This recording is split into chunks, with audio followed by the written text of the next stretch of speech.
Have you ever felt peculiar emptiness? This strange vacuum that successes, relationships, and material goods cannot fill? This common sensation has touched many souls throughout history. Today, we investigate its tremendous spiritual implications.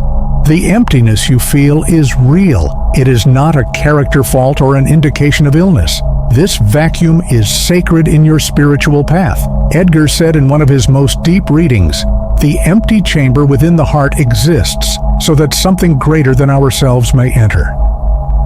This amazing insight shows that emptiness is essentially divine potential. Many searchers perplexed by this feeling have come to me for advice.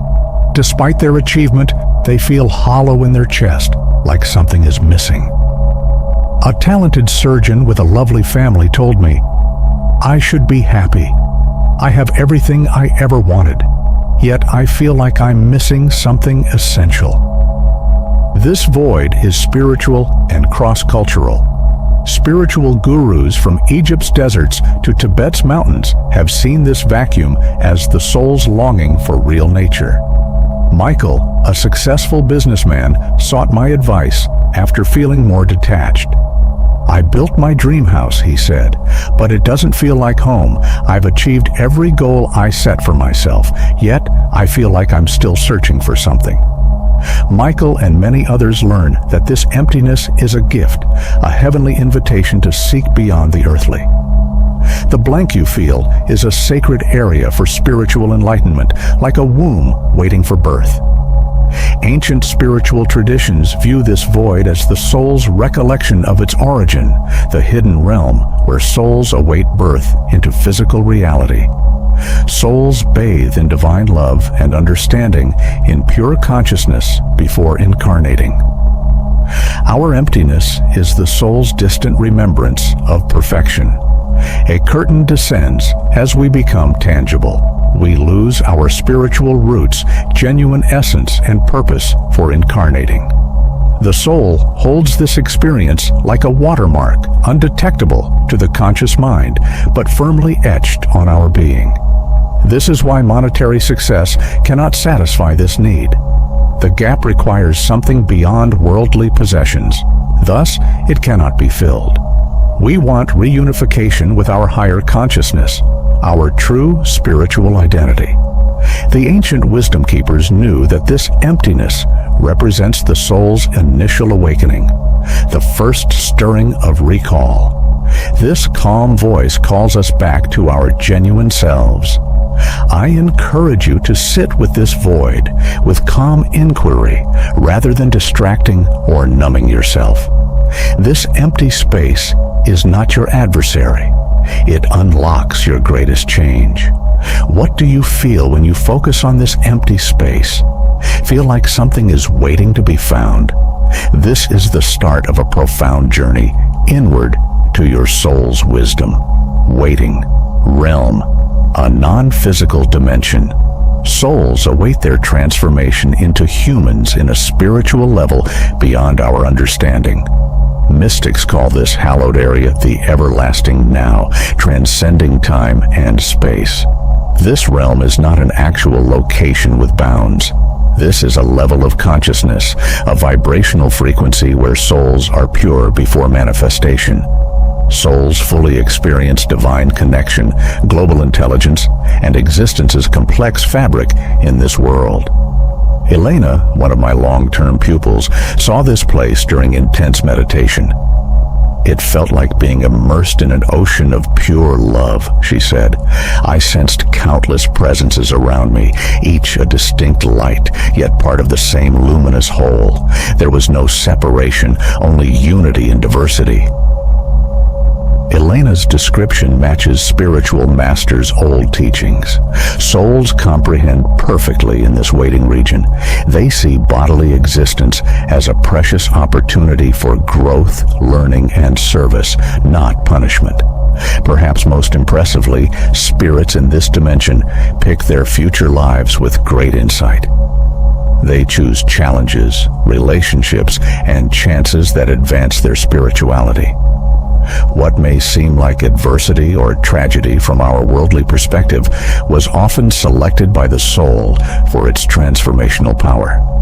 James, a hospice worker, said, "During those moments when I was clinically dead, I remembered being in this vast, loving space before my birth. I saw how I had chosen my parents, my talents, and even my most difficult challenges, all for the purpose of learning specific lessons of compassion and strength." In this waiting region, souls commune with God and other souls. Our partnerships on earth frequently continue soul ties from this ethereal plane. When we meet someone and feel like we've known them before, the soul's memory breaks through oblivion. The ancient Egyptian mystery schools held that souls in this realm learn from prior lives. They then engage with spiritual advisors to plan their next human experience, choosing conditions that will allow them to mend old patterns and grow spiritually. Ascended masters, angels, or guides help souls prepare for incarnation by explaining the lessons they must learn and the gifts they must share. Souls typically incarnate in groups or soul families to promote one another's growth, which is intriguing. Your tough individual may have consented to play a difficult role to teach you patience, forgiveness, or limits. No one is a villain in the waiting realm, merely spirits helping one another grow. Souls also set lifelong intents or contracts in this dimension. The spirit wants to investigate these ideas and aims, not scripts. A soul may choose to cultivate creativity, strong emotional relationships, leadership, or humility through life circumstances. Waiting is active preparation, not apathy. Earthly environment and evolutionary requirements are studied by souls. They consider ways to promote collective healing and progress. Many souls chose to incarnate during Earth's big shift to participate in planetary progress. This insight exposes humankind's deep purpose. We choose to be here at this point in history, not by chance. Our soul's remembrance of the waiting world calls us to recall our true identity and divine mission, causing us to feel empty. Please sit quietly and ask your soul, I came here to study what? What gifts was I going to share? The answers may take time, but asking begins to bridge the gap between your human consciousness and your soul's everlasting understanding. Illusion of forgetfulness. Essential. In ancient wisdom traditions, the veil of forgetfulness separates souls from the waiting world before physical manifestation. This cosmic phenomena has a deep spiritual function in soul progress. The veil is vital for true human experience, not a punishment. Imagine if you knew your soul's existence in the waiting realm and recalled picking your parents, trials, and life purpose with clarity. How would you handle life if you remembered your pre-birth love and wisdom? The soul progressively forgets as it approaches bodily birth. According to Hermeticism, this is a descent via dimensional portals that drag the soul deeper into material life. Each journey makes the soul's actual essence seem remote and dreamy. I advise talented musician Robert, who had unusual flashes of memory during his creative process. When I compose, I sometimes feel like I'm not creating the music, but remembering it from somewhere beyond this life. For brief moments, I sense a vast knowledge that seems to exist just beyond my reach. Robert described the soul's memories briefly penetrating the curtain.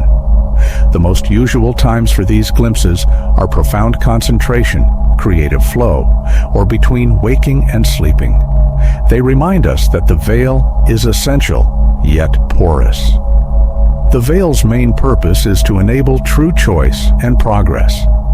If we recalled everything, our soul contracts, past lifetimes, and divine nature, our decisions would lack free will, which makes spiritual progress worthwhile. Love, compassion, and knowledge are transforming because we must select them without assurance. This reveals life's struggles' greater meaning. Our problems are opportunities for the soul to recall its power, wisdom, and love despite external circumstances. When we choose love over anger or forgiveness over resentment, we pierce the veil and reconnect with our soul's genuine knowing. In one of our spiritual counseling sessions, Helena, a trauma survivor and healer, said, "For years, I asked why such painful experiences happened to me. But during a deep meditation, I understood that my soul had chosen these challenges, not as punishment, but as a pathway to developing extraordinary compassion. Now I see that what I thought was breaking me was actually revealing my true strength." Spiritual awakening frequently feels like remembering rather than finding due to the veil. We are recalling our heart's wisdom, not learning. Every significant spiritual understanding brings that moment of recognition, coming home to wisdom that appears simultaneously new and ancient. Many spiritual traditions revere tears because they flow as the veil thins. Beauty, generosity, and profound truth can lead you to tears unexpectedly, reminding your spirit of what it always knew about existence. The veil produces apparent isolation, another spiritual growth requirement. Souls in the waiting world are aware of their relationship to God and all beings. This knowledge is temporarily covered during bodily incarnation, giving the illusion of identity and isolation from others and the divine. Tension from this apparent alienation motivates much spiritual striving. The soul recognizes this false division by its continual experience of emptiness. The spiritual path is about penetrating this illusion and realizing our fundamental connectedness while respecting our own awareness. Across cultures, spiritual activities have helped us thin the veil and reconnect with our soul's understanding. Meditation, prayer, holy dance, chanting, and natural communion help recall. These techniques highlight our forgotten connection, not create it. The waiting world is commonly remembered by young children. They are spiritual, imaginative, and curious because of recent recollections. One 5-year-old told her mother, "I remember when I was with God before I came here. Everything was made of light, and we could talk without words." Such statements, common among young children across cultures, suggest that the veil descends gradually, usually around age 7. The waking process is about recalling the wisdom, purpose, and divine nature your soul brought from the waiting world into this physical existence. Remembering soul purpose. We finish our research with the most important question. How can we recall our soul's mission and live its deepest intentions? That constant sensation that something important is missing, the emptiness we addressed in our first chapter, is a heavenly call. It invites us to transcend earthly life and recall our soul's prenatal covenants. This memory is visceral and affects every part of you. I've accompanied hundreds of searchers down this path of recollection, and I've found that the trip is universal, yet each person's experience is unique. The process begins with listening, not to the mind's chatter or society's training, but to the soul's silent whispers through intuition, dreams, and profound insight. Sarah, a corporate executive who sought my guidance during deep questioning, said, "For years, I pushed aside the persistent feeling that I was meant to be doing something else, something that would help heal others. I dismissed it as impractical until the emptiness became so painful I could no longer ignore it. When I finally listened, everything in my life began to shift. Your spirit communicates with you continually through resonance. Notice, why are you alive? Time disappears with what activities? What service fills your heart with meaning? Your soul's waiting realm intentions are revealed in these soul memories. Focus on life themes, different challenges with comparable teachings, deep feeling relationships, childhood dreams or images that persist. These patterns frequently indicate your lifelong soul curriculum. Daniel, one of my students, found his soul's purpose by recognizing a pattern in his life.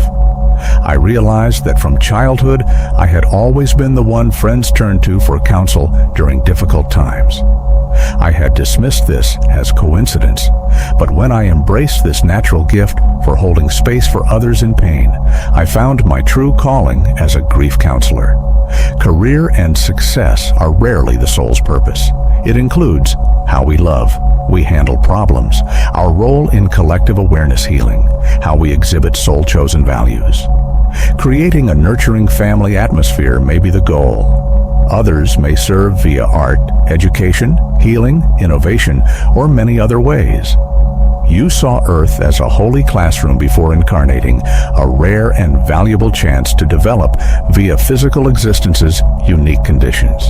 Your trials are typically the mechanism by which you fulfill and improve your mission. James, a guy who had suffered terrible childhood trauma, found during his healing path that his soul had chosen these tough experiences, not as punishment, but as preparation for helping others with similar scars. What I once viewed as my greatest burden became my greatest gift to offer, said. The very experiences that nearly broke me became the source of the wisdom and compassion I now share.